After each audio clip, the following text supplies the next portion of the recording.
now we're going to talk about winners and losers. I think the key thing here is that winners and losers, the difference in 2025 and beyond, came down to a couple of key things. Number one, patience. Number two, a plan. I think there's always a tendency to rush. I think that also loops in what we've talked about with AI and automation. Yeah. It gets sold on speed and speed and speed, but the key things we've seen are that the brands that integrated marketing technology, ad tech, and everything into their systems were really built for long-term success. Okay. We actually saw the same thing here.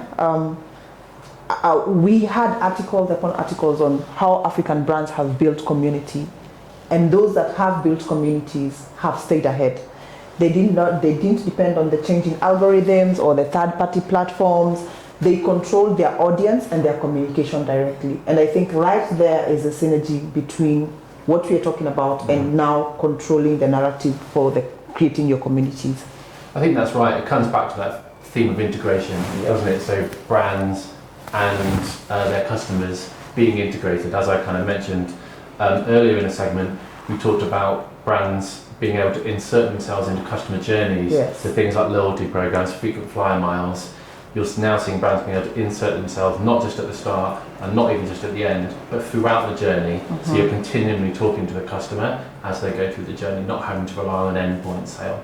Agreed. And that shift actually has signaled something deeper. Behavior now defines people more clearly than demographics. Years ago, we used to rely on a lot of demographics to target a certain segment of people.